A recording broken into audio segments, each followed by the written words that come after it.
আসসালামু আলাইকুম সবাইকে। চ্যানেলসের নিয়মিত অনুষ্ঠান স্পটলাইটে স্বাগতম। আমি আসাদুজ্জামান শুভ আপনাদের সাথে আছি। আজকে আপনাদেরকে এমন একটি প্রতিষ্ঠানের গল্প বলবো যে গল্পটি আসলে সেই প্রতিষ্ঠানের শুধুমাত্র মানুষের জন্য যে তারা কাজ করে তা না। তারা ক্যান্সার রোগীদেরকে নিয়ে এক প্রকার রীতিমতো আন্দোলন গড়ে তুলেছে। ক্যান্সার নিয়ে আমরা আগে মনে করতাম, যেমন আগে বলতাম যে যক্ষ্মা হলে রক্ষা নেই, এ কথার ভিত্তি নাই। ঠিক তেমনিভাবে এখন আমরা বলতে পারি যে ক্যান্সার হলে যে রক্ষা হবে না এরকম নাই। আপনি ক্যান্সার যদি আপনার হয়েও থাকে, টেনশনের কিছু নেই। এটা আপনি নিয়মিত চিকিৎসা এবং মানসিক যে আমাদের হেলথ যে প্রবলেমেরগুলো আছে সেগুলো যদি আমরা সঠিকভাবে কাটিয়ে উঠতে পারি, আমরা এই ক্যান্সারকে দ্রুতই সেরে ফেলতে পারবো। আমরা কথা বলবো এমন একটি প্রতিষ্ঠান নিয়ে যারা শুধুমাত্র ক্যান্সার রোগীদেরকে নিয়ে ট্রিটমেন্ট দেয় তা না। তারা কি করে, ক্যান্সার রোগীদের যে আফটার ইফেক্ট যে ব্যবস্থাগুলো হয়, তাদের হচ্ছে মেন্টাল ট্রমা, অনেক সময় তারা ভেঙে পড়ে, তাদেরকে নিয়েও তারা কাজ করে থাকে। শুধু তাই না, এসব ক্যান্সার রোগীরা তারা যাতে ডিমোরালাইজ যাতে না হয় সেই জন্য তারা তাদেরকে বিজনেসেরও একটা মডেল দাঁড় করিয়েছে, যার মাধ্যমে ক্যান্সার রোগীরা ডিমোটিভেটেড থেকে হয়ে যাচ্ছে মোটিভেটেড। আমি আর কথা বাড়াবো না। আমার সাথে এই যে প্যানেল আপনারা দেখতে পাচ্ছেন, এই প্যানেলে যারা উপস্থিত আছেন সরাসরি তাদের মুখ থেকে আমরা কথা শুনব। আমার সাথে এই মুহূর্তে জুমে উপস্থিত আছেন মিস্টার আনিস এ খান, যিনি এই সংগঠনটির প্রেসিডেন্ট ব্যানকাটের। মিস্টার আনিস এ খান আমাদের সাথে জুমে জয়েন করেছেন, এবং ধন্যবাদ mister Anis A Khan. Welcome to our program. ভালো আছেন আপনি? জি, ধন্যবাদ। ভালো আছি। সবাইকে শুভেচ্ছা। জি। আর আমার ওই পাশে যিনি বসে আছেন, হাতের ডান পাশে ওই কোণাতে, তিনি হচ্ছেন মিস্টার মকসুদ আহমেদ খান, যিনি কনভেনার ফ্রেন্ডস অফ ব্যানকার্ট এবং ট্রাস্টি, যিনি কিনা লন্ডনে সিআরপি ছিলেন। মিস্টার মকসুদের খানের সম্পর্কে না বললেই না। তিনাকে সিলেটবাসীরা হিরো বলে জানে, কারণ তিনি যে এই যে আমরা ওভারঅল আমাদের নন প্রফিটেবল অর্গানাইজেশনগুলো যেভাবে বাংলাদেশের প্রান্তিক মানুষের এর দ্বারে দ্বারে গিয়ে মানুষের বিভিন্ন রকম সমস্যাকে চিহ্নিত করে তারা যে উপকার করেছে, তার জন্য এক ধরনের লিজেন্ড হচ্ছেন আমাদের মিস্টার মকসুদ আহমেদ খান। তার পাশে আমরা দেখতে পাচ্ছি মিস্টার মোহাম্মদ শাহাবুদ্দিন, যাকে আপনারা সবাই চিনেন বিয়ানীবাজার ক্যান্সার হসপিটালের সিও হিসাবে। কিন্তু এই যে সংগঠনটার সাথে তার যে সম্পর্ক, সেই সম্পর্কের গল্পটা আমরা শুনবো। কিন্তু তার আগে আমাদেরকে পরিচয় করিয়ে দিতে হবে আমার হাতের বাম পাশে যিনি বসে আছেন, তিনি হচ্ছেন মিস্টার নাজমুজ আহমেদ আল বাবা, যিনি হচ্ছেন এক্সিকিউটিভ ডিরেক্টর ব্যানকাটের। আসলে আমার নাজমুজ ভাইয়ের সাথে কথা হচ্ছিল, যিনি বলছিলেন আমাকে যে এই ব্যান কার্ডটা শুধুমাত্র আমরা যে ক্যান্সার রোগীদেরকে তাদের চিকিৎসা দিব তা না, আমাদের এটা নিয়ে একটা লং টার্ম পরিকল্পনা, যাতে আমরা যদি এখানে থেমেও যাই, মানে এই যারা সাংগঠনিকভাবে দায়িত্বে আছেন তারা যদি থেমেও যান, এই অঙ্গরাশনটা যাতে অটোমেটিক চলতে পারে এমন একটি সাস্টেনেবল মডেল তারা তৈরি করবেন। এই সম্পর্কে জানার জন্য আমি প্রথমেই নাজমুস আহমেদ আল বাবা ভাইয়ের সাথে একটু কথা বলতে চাই। হ্যাঁ, আলবাব, থ্যাংক ইউ, সরি। হ্যাঁ, যে আসলে আপনারা এই প্রতিষ্ঠানটা আপনারা আসলে শুরু করার চিন্তা কিভাবে মাথায় আসলো? আসলে বাংলাদেশ ক্যান্সারের ট্রাস্ট, ধন্যবাদ চ্যানেল এসকে, ধন্যবাদ শুভ ভাই, আপনাকে ধন্যবাদ, এবং দর্শকবৃন্দ যারা আছেন সবাইকে আমার শুভেচ্ছা। আমি শুরুতেই বলতে চাই যে আমি আসলে নিজেও একজন ক্যান্সার সার্ভাইভার, আলহামদুলিল্লাহ। 2011 সালে আমি লিউকেমিয়া সার্ভাইভ করি, এবং 2024 এসে আবার আমি কিডনিতে আমার ক্যান্সার ধরা পড়ে, সেটা আমি সার্ভাইভ করে আসছি। তো আমার এই প্রতিষ্ঠানটা শুরু হয় 2012 থেকে, যেটা আমি কিছুটা একাই শুরু করেছিলাম। যে আমি নিজে সেরে আসার পরে আমি কিছু পাবলিক হসপিটালগুলিতে ভিজিট করতাম, যে বাংলাদেশে ক্যান্সারের, তার আগে কিন্তু আমি কোনোভাবেই ভাবিনি, ক্যান্সার সম্বন্ধে চিন্তা করিনি, কিন্তু ওই যে 1 বছর, এটা কিন্তু আমার ক্যান্সারের প্রতি দৃষ্টিভঙ্গি আমার বদলে দিল। যেখানে আমি এই পাবলিক হসপিটালগুলিতে গিয়ে গিয়ে প্রান্তিক যারা, তাদের সম্বন্ধে আমি জানার চেষ্টা করলাম যে তারা কি অবস্থায় আছে, এবং তাদের সেই দুরবস্থা দেখে তখন আমার মনে জাগে যে এদের জন্য কি করা যায়। এবং তখন থেকে আমার ইচ্ছা ছিল যে care is so important, care, cancer treatment is only, আমি যেটা শিখে এসেছি আমার চিকিৎসার সময় সিঙ্গাপুর থেকে, যেখানে আমার চিকিৎসা হয়েছিল, যে 30% অনলি কন্ট্রিবিউটস টু যে ট্রিটমেন্টে, বাকি 70% কিন্তু কেয়ার। তো আমি তখন থেকে আমার একটা প্রতিজ্ঞাবদ্ধ হই যে আপাতত আমি ফাইন্যান্সিয়াল সাপোর্ট আমি দেই এদেরকে, আমি ডোনেশন রেজ করতাম, ফাইন্যান্সিয়াল সাপোর্ট দিতাম, তখন কিন্তু অর্গানাইজেশনগুলোর নাম ছিল না। পরে বাট আমার মনে একটাই জিনিস ছিল যে আমি এদেরকে কেয়ার দিব, কিভাবে দিব, কি দিব, এই মুহূর্তে আমি চিন্তা করিনি। 2015-তে তখন cancer foundation, Bangladesh cancer aid foundation বলে একটা অর্গানাইজেশন আমরা তো করি। আমরা প্রায় 29 জনের মতো ছিলাম, যেখানে যারা ডোনার ছিলেন তাদেরকে আমি একত্র করি, এবং এনারা সবাই কোনো না কোনোভাবে কারো বাবা মা ক্যান্সারে হারিয়েছে বা নিজের ক্যান্সার হয়েছে, এভাবে করে এনাদের সবাইকে আমি একসাথে করে তাদেরকে নিয়ে ফাউন্ডেশনটা করি। কত বছর হয়েছে এই সংগঠনটার? এবং এই 2015-র পরেই যে আপনার 2019-এ এসে বি রিয়েলাইজড দ্যাট এটা এইভাবে ফাউন্ডেশন করে ওয়ান ম্যান শো হবে না। বিকজ তখন আমরা, যেখানে আমি আগে হয়তো মাসে একটা পেশেন্টকে আমি সাপোর্ট করতাম ফাইন্যান্সিয়ালি, সেখানে আমরা প্রতি মাসে প্রায় 15-20 জন ক্যান্সার পেশেন্টকে আমরা সাপোর্ট করা শুরু করলাম। So finally we decided that এই যে সাপোর্টটা আমরা করছি, ট্রিটমেন্ট নিয়ে এরা তো বাইরে চলে যাচ্ছে, যেখানে যাচ্ছে আমরা তো জানতে পারছি না বেঁচে আছে না মরে আছে। তখনই আমরা একটা বাংলাদেশ ক্যান্সারের ট্রাস্ট করলাম 2019 সালে, উইথ আ বিলিভ দ্যাট আমরা একটা cancer care home. Thank you. এবার আমি চলে যেতে চাই আমাদের জুমের গেস্টে মিস্টার আনিস সাহেবের কাছে। মিস্টার আনিস সাহেব, যে আপনি আমাকে একটু বলবেন, আপনারা বলছেন যে ব্যানকার্ড শুধুমাত্র একটি স্বাস্থ্যসেবামূলক প্রতিষ্ঠান নয়, এটি এক ধরনের আন্দোলন, আপনারা এক ধরনের ক্যান্সার বিপ্লব করতেছেন। তো এই যে ক্যান্সার বিপ্লবের কথাটা বলছেন, হ্যাঁ, এটা আসলে আপনারা কেন বলছেন? আসলে আমরা এই জন্য বলছি যে বাংলাদেশে ক্যান্সার অনেকেরই হয়। আপনি যে বললো লিভার ক্যান্সার আক্রান্ত, আমার ছোট বোন, আমার ইমিডিয়েট ছোট বোন, সেও ইন্তেকাল করেছেন 3 বছর আগে ক্যান্সার রোগে। তো আমরা দেখি সব দিকেই সবাই কেউ না কেউ কোনোভাবে ক্যান্সার নিয়ে এফেক্ট। সেটা তো যারা বিত্তবান, তাদের সম্বল আছে, তারা বিদেশে যায়, ভালো ট্রিটমেন্ট করছে। কিন্তু যেই সব প্রান্তিক লোকজন, যে কথাটা আলবাত বললেন, তাদের সেবা কে করবে? এবং তারা যে ঢাকায় আসে, একটা খরচ আছে, একা আসতে পারে না রোগী, সঙ্গে কম্প্যানিয়ন আসে, মা হোক, বাবা হোক, ভাই হোক, ছেলে হোক, মেয়ে হোক, সবাই ঢাকায় আসে। ঢাকায় এসে হয়তো আমার বাড়িতে থাকলো, কিন্তু আজকালকার বাড়িঘর গুলো হলো সব নিউক্লিয়ার ফ্যামিলি, 2টো বেডরুম বা 3টে বেডরুম, নিজের ছেলে মেয়ে রয়েছে, নিজের মা বাবাও রয়েছে। তো তখন ওনাদের জন্য কোনো জায়গা হয় না, হয়তো 10-12 দিন 11 দিন রাখা যায়, তার বেশি রাখা যায় না। তারপর ওরা যাবে কোথায়? হোটেল তারা এফোর্ড করতে পারে না। তো আমরা কমপ্লিটলি অন্য চিন্তা করলাম, যে তাদের জন্য একটা বাসস্থান, a place of refuse, a place of rest আমরা করলাম। তো এটা আলবাব বলতো, আমি এখন বলে দিই যে আমরা প্রথমে একটা 24 বেডের একটা বাসস্থান ব্যবস্থা করলাম। সেটা হলো আমাদের বসুন্ধরা রেসিডেন্সিয়াল এরিয়া, ঢাকার গ্রামীণ ফোন হেড অফিসের পিছনে। এটা একটা ইন্ডিপেন্ডেন্ট বাড়ি, আর এখানে খাওয়া দাওয়া থেকে শুরু করে সবকিছু আমরা তাদেরকে কমপ্লিমেন্টারি দিই। এবং আমাদেরকে সাহায্য করে আমাদের বন্ধু বান্ধবরা, সমাজের বিত্তবানরা, বড় বড় কোম্পানিগুলো। এবং আমরা যে এটাই স্থাপিত করলাম প্রথমটা 24 বেড, তখন অনেকেই লাইক ওয়ালটন, তারা আমাকে, ওয়ালটন আপনারা জানেন স্বনামধন্য ইলেকট্রনিক ফার্মস বাংলাদেশের, তারা এক্সপোর্ট করছে, তারাও আমাদের রেফ্রিজারেটর, ওভেন, এয়ার কন্ডিশনার, যেগুলো যেটা দরকার সেসব জিনিস আমাদের দিয়েছে। এবং মেঘনা গ্রুপের মতো কোম্পানি বা সিটি গ্রুপের মতো কোম্পানি বা প্যারাগন হ্যাচারিসের মতো কোম্পানি, তারা আমাদেরকে প্রত্যেক মাসে রসদ দিচ্ছে। তো এইগুলা আমরা ওদেরকে কমপ্লিমেন্টারি দিই। এবং আমরা নার্স, আপনারা কি হচ্ছে এখনো বিভিন্ন কোম্পানির সাথে, যেসব কোম্পানি আপনাদেরকে হেল্প করতেছে, এছাড়াও কি আপনারা কোনো পিআর এর মাধ্যমে নতুন নতুন কোম্পানির সাথে কানেক্ট হওয়ার চেষ্টা করছেন যারা আপনাদেরকে ডোনেট করবে? Exactly, very good question, thank you. তো আমরা রেগুলারলি আমরা কিছুদিন পর পর প্রজেকশন মিটিং করি, ইফতার, রমজানের সময় ইফতার মিটিং করি, এবং অন্যান্য সময় অন্যান্য মিটিং করি। আমরা লোকদের ডাকি, সেমিনার করি, ক্যান্সার সম্বন্ধে কথা বলি, এবং ওখানে আমরা যারা ডোনেট করতে পারে তাদেরকে আমরা ওখানে নিমন্ত্রণ করি, তারা ওখানে আসে। Thank you.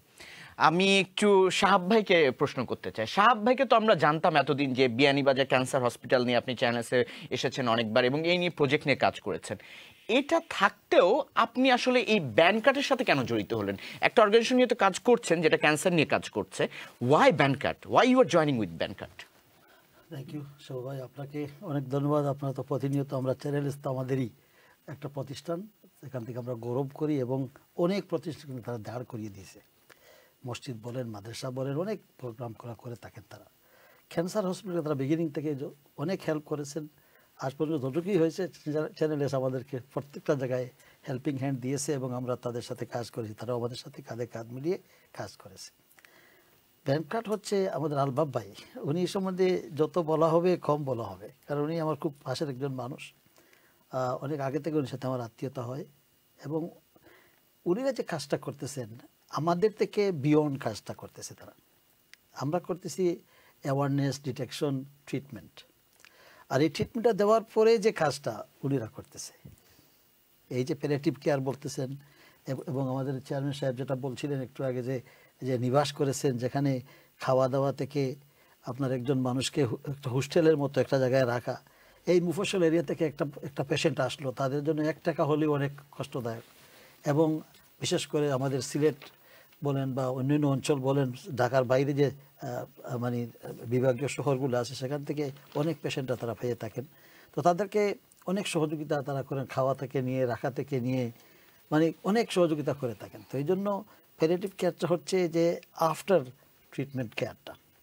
এবং আরও অনেক প্রোগ্রামগুলো তারা করতেছে, যেগুলো হচ্ছে যে সেলফ সাস্টেইনিং যে ব্যাপারটা, এটা তারা কাজ করতেছেন অনেক দিন ধরে। তো তাদের মডেলটা হচ্ছে আমাদের থেকে একটু পরেরটা। আমরা যে কাজটা করতেছি তার কমপ্লিমেন্ট করতেছি। আমরা তাদের সাথে একটা MOU করেছি, যেটা আমরা একসাথে আমরা সবাই মিলে কাজ করব। আমাদের সবাই তো মূল উদ্দেশ্যিত হচ্ছে যে আমরা ক্যান্সার পেশেন্টদেরকে হেল্প করব। এতে করে আমার কোনো অসুবিধা নাই। আমি যে কেউ একজনের সাথে যদি আমি পার্টনারশিপ করে MOU করে যদি মানুষকে সার্ভিস করতে পারি, তাহলে তো আমাদের গোল তো একটাই। গোল একটাই, ঠিক আছে, আমি জানি আপনাদের গোল একটাই, কিন্তু বিফোর গোয়িং টু মকসুদ ভাই, আমি শুধু আপনাকে একটা ছোট্ট প্রশ্ন করতে চাই। গোল যদিও একটা, কিন্তু আমি জেনেছি যে আপনাদের ফোকাস আছে হচ্ছে 3টা। আপনি যদি আপনাদের ব্যানকার্টের 3টা ফোকাস নিয়ে আমাদেরকে বলতেন। আচ্ছা, সবচেয়ে ইম্পর্টেন্ট যে জিনিসটা হলো যে বাংলাদেশে ক্যান্সার পেশেন্টরা কেন বাড়ছে, এবং এই ক্যান্সার পেশেন্ট আপনার যদি 30 লক্ষ হয়, তার 80 থেকে 90% কিন্তু আপনার যারা অসচ্ছল, যারা প্রান্তিক। নাম্বার 1 হচ্ছে অসচেতনতা, এবং অসচেতনতার কারণে কিন্তু তাদের যে ডায়াগনোসিসটা হচ্ছে এটা লেট হচ্ছে, এবং লেট ডায়াগনোসিসের কারণে কিন্তু তাদের লেট ট্রিটমেন্টটা হচ্ছে। সো আপনি যে প্রশ্নটা করলেন যে আপনাদের ফোকাস কি, আসলে 3টা ফোকাসের কথা আপনারা বলছেন। ফোকাসটা হচ্ছে 1 নম্বর সচেতনতা বাড়ানো, টাইমলি তাদের ডায়াগনোসিসটা যাতে হয় সেটাকে আমাদের সেটার উপরে আমাদের একটা ফোকাস রাখা, এবং থার্ড হচ্ছে এই সচেতনতা এবং আর্লি ডায়াগনোসিসের মাধ্যমে তারা যেন ট্রিটমেন্টটা তাড়াতাড়ি পায়। এবং একটা কথা এখানে ভেরি ইম্পর্টেন্ট, সেটা হচ্ছে এরা যারা প্রান্তিক, দে আর ভেরি রেজিলিয়েন্ট কমিউনিটি। তাদের ইমিউনিটি সিস্টেম আল্লাহ তাআলা বোধহয় তাদেরকে স্পেশাল একটা ইমিউনিটি সিস্টেম করে দিয়েছে। এবং আমাদের এই আলোক নিবাসে 95 বেডের আলোক নিবাসে, এই যে আমি থার্ড পয়েন্ট যেটা, যে আর্লি ট্রিটমেন্ট অথবা তারা যদি লেট ট্রিটমেন্টেও আসে, সেখানে তাদেরকে যদি আমি একটু কেয়ার দিই, যে এরা তো ফ্রি ফুড পাচ্ছে 3 বেলা, ফ্রি ডায়েট পাচ্ছে, ফ্রি নার্সিং পাচ্ছে, ফ্রি কেয়ার পাচ্ছে, এতে হচ্ছে কি আর কিছু তাদের চিন্তা করতে হচ্ছে না। এতে হচ্ছে কি তারা তখন ওই ট্রিটমেন্টটা নিয়ে আমাদের এখানে থাকার মাধ্যমে, তারা ওই সেবার মাধ্যমে কিন্তু তারা তাদের লাইফের লঞ্জিভিটিটা বাড়ছে। এবং শেষ করবো এভাবেই যে we have out of the 2400 patients that we have hosted so far, যারা প্রত্যেকে গরিব, প্রত্যেকে প্রান্তিক, তার থেকে 200 জনের মতনকে আমরা আলহামদুলিল্লাহ সমাজে ফিরিয়ে দিতে পেরেছি। কেউ হয়তো রেমিশনে গেছে, কেউ হয়তো একেবারে কিওর্ড হয়ে গেছে, কেউ হয়তো সুস্থতার পথে আছে। আপনাদের 4টা প্রজেক্টের সম্পর্কে একটু জানবো, তারপরে আমরা মকসুদ ভাইয়ের কাছে যাব। 4টা প্রজেক্ট কি কি আছে? 4টা প্রজেক্ট বলতে these are 4 you see, Bangladesh cancer ট্রাস্টের 3টা পিলার আছে। একটা পিলার হচ্ছে ফিজিক্যাল ওয়েলনেস, একটা হচ্ছে সোশ্যাল ওয়েলনেস, আর একটা হচ্ছে মেন্টাল ওয়েলনেস। আমি যখন ব্যানকার্টকে দেখি, সবচেয়ে আগে দেখি আলোক নিবাসকে। আলোক নিবাস হচ্ছে এটার, এবং আমরা কিন্তু হোলিস্টিক কেয়ার নিয়ে কথা বলছি, right after the patient is out of the hospital or while he is taking chemo in the hospital. এবং ক্যান্সার কিন্তু একটা মানুষকে মানসিকভাবে বিপর্যস্ত করে দেয়, রাইট? সো সেখানে when we are talking about physical care, আলোক নিবাসে আমরা সেটা দিচ্ছি। তারপরে আসি আমরা মেন্টাল কেয়ারে আমরা যেটা করছি, আলোকন বলে আমাদের একটা প্রজেক্ট আছে, আমি আলোক নিবাস বললাম। আলোকনটা হচ্ছে আপনাদের মানসিক মেন্টাল ওয়েলনেসের জন্য আমরা তাদেরকে সাপোর্ট দিই। আমাদের রীতিমতো আমাদের একজন হায়ার্ড সাইকোলজিস্ট আছেন, ক্লিনিক্যাল সাইকোলজিস্ট, উনি কনস্ট্যান্টলি এনাদেরকে মেন্টাল কাউন্সেলিং করছেন। ব্যাপারটা খুবই ইন্টারেস্টিং যে এই যে মেন্টাল হেলথের কথাটা বললেন। জি। আমি এই মেন্টাল হেলথের বিষয়ে আমি আপনাকে প্রশ্ন করব না, আমি একজন অভিজ্ঞ যে মকসুদ ভাই আছেন তার কাছে আমি প্রশ্নটা করতে চাই। তারপরে কিন্তু আমি সোশ্যাল ওয়েলনেস নিয়েও বলবো। জি, ডেফিনেটলি। যে উনি বলছিলেন মেন্টাল হেলথের কথা, ক্যান্সার রোগীদের একটা ফিজিক্যাল একটা প্রবলেম, এই জিনিসটার সাথে এই যে মেন্টাল হেলথের যে প্রবলেমটা, হ্যাঁ, এটাকে কিভাবে আসলে আপনি কি এক করে দেখবেন, কেন এই জিনিসটা জরুরি বলে আপনি মনে করেন? আসসালামু আলাইকুম। আমি আমার এক্সপিরিয়েন্স থেকে বলতেছি যে আমার সিআরপি আছে। CRP is rehabilitation centre, only not for the bones and this and that. এটা না, এটা রিহ্যাবিলিটেশন। এই রিহ্যাবিলিটেশনের যে experience, from that experience I have given him all this inspiration that this is the way you brought up, you started, you do it. সুতরাং he's like my son. So তার অসুস্থতা, তার cure, তার এই দেশে পড়াশোনা সব করে হঠাৎ করে যে আবার আসলো, it is my pride. আমি যে তাকে নিয়ে আজকে বসলাম এবং মানুষের সবার সাথে আমরা যোগাযোগ করতেছি রিগার্ডিং দ্য বাংকাট। এই বাংকাটটা কিন্তু অনেক আগে থেকেই আমরা একটু আলোচনা করেছিলাম। তারপরে যখন সে আগাই আসছে তখন মাশাআল্লাহ we have started and we have doing fantastic support and all the causes and everything. Because আর কি বলবো, মানুষের সাহায্য করা, আর কিছু না। Thank you very much. So আপনি বলছিলেন আপনার ওয়েলনেস বিং বাকি প্রজেক্টগুলো নিয়ে যদি। সো আমি of course mental wellness is so important, যেটা মামা বললেন যে একটা মানুষ তো ক্যান্সার বলেন বা তার যে প্রজেক্ট সিআরপি, যেটা উনি যেটা আপনার সিআরপি তো যেটা যে একটা মানুষের দৈহিক সমস্যা হলে কিন্তু মানসিকভাবে সে বিপর্যস্ত হয়ে যায়। সো গিভিং দ্যাট আলোকন দিয়ে আমরা তাকে মানসিকভাবে চালিত করার চেষ্টা করছি, so that he or she can fight the disease. আর সোশ্যাল ওয়েলনেস যেটা, সেটা হচ্ছে আমাদের একটা প্রজেক্ট আছে, সেটা হলো আলোক গাথা। So what we are trying to do is, এরা যখন আপনার সুস্থ হয়ে ফিরছেন বা যারা মারা যাচ্ছেন তারা হয়তো একজন earning member of the family ছিল, সো তাদের বোন, মেয়ে, মা বা স্ত্রী, এরা তো তখন আর্নিং মেম্বারকে হারিয়ে ফেলেন, তাদেরকে আমরা কাঁথা সেলাই করা শেখাচ্ছি। সো এবং এটা আমরা প্রায় 4টা জেলায় অলরেডি ছড়িয়ে দিয়েছি। আমরা রিসাইকেল শাড়ি তাদেরকে দিচ্ছি, তারা এটা দিয়ে কাঁথা তৈরি করছেন, তাদেরকে কাঁথা সেলাই করানো হচ্ছে।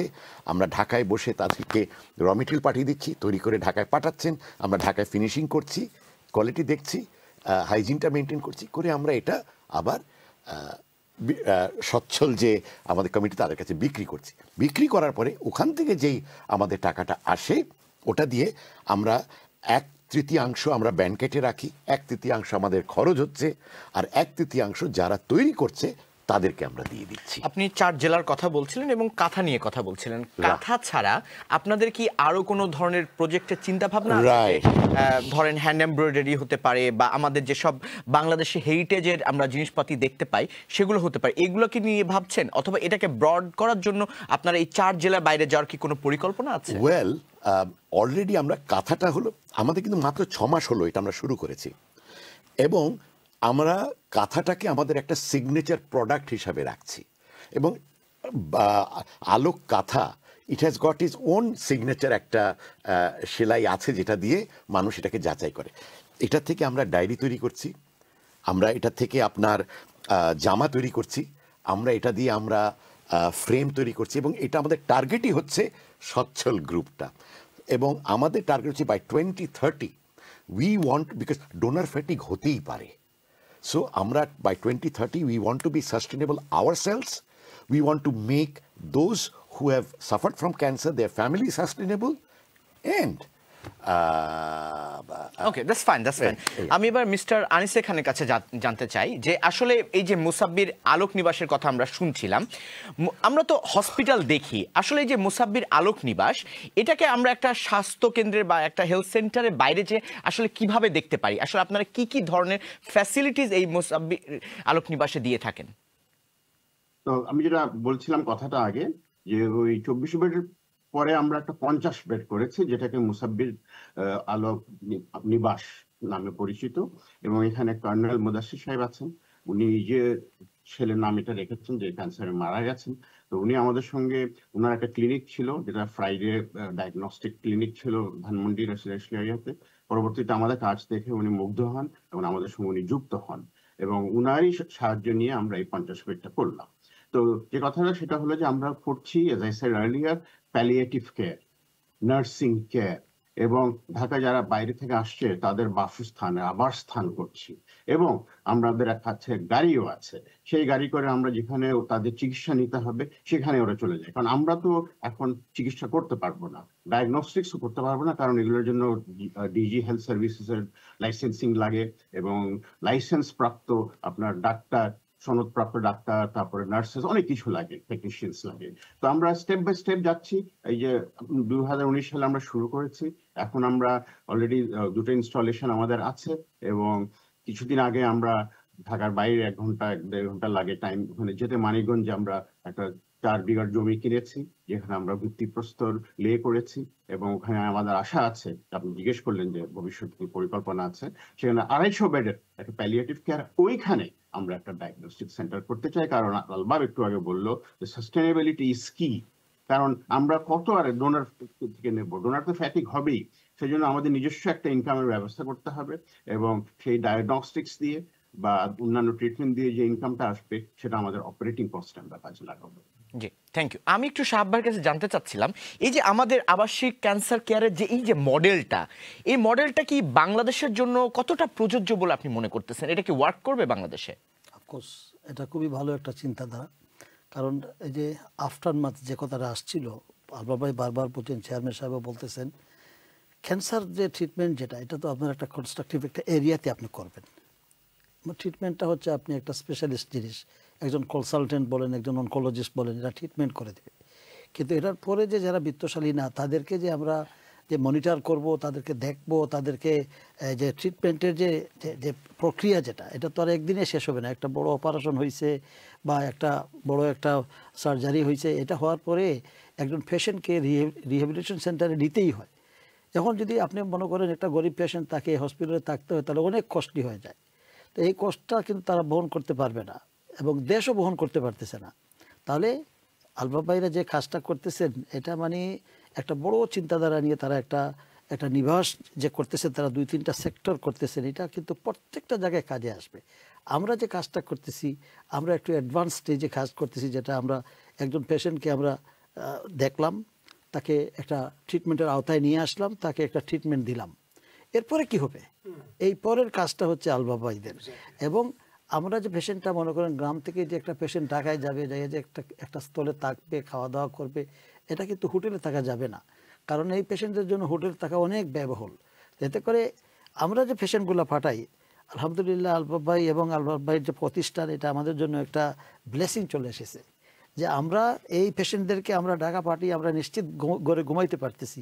আমাদের ম্যানেজাররা কাজ করতেছে, উনির ম্যানেজারের সাথে তারা মেনটেন করতেছে, আমরা কিন্তু শান্তিমতো, উনিরও আছেন বসে, আমরাও মোটামুটি একটা জায়গায় মানে একটা আশ্বস্ততার মধ্যে চলে আসছি, যে না, ওই প্রতিষ্ঠানে আমরা পাঠাইছি, আমাদের একটা এমওই আছে, আমাদের একটা চিন্তাধারা সমন্বয় করা আছে, যাতে করে আমার পেশেন্টটা পাঠাইলাম, ওকে ট্রিটমেন্ট করাই। যে চেয়ারম্যান সাহেব যেটা বললেন, যে একটা হসপিটালে একটা অপারেশন হবে, এই পেশেন্টটা যদি তাদের এই যে আলোক নিবাস থেকে যদি হসপিটালে যেতেই হয়, তাহলে এই কষ্টটা কে বহন করবে?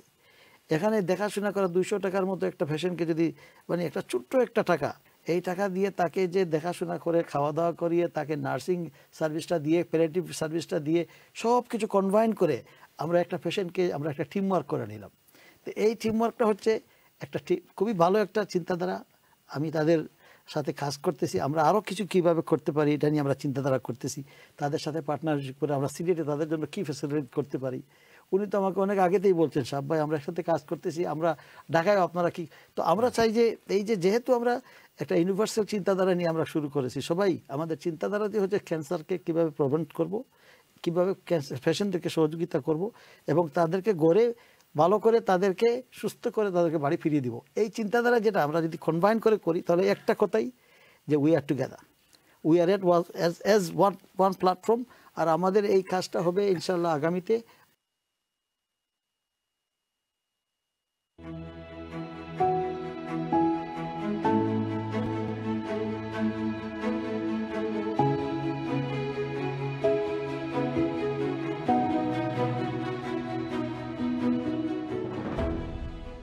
মোসাব্বির আলোক নিবাসে আপনাদের স্বাগতম।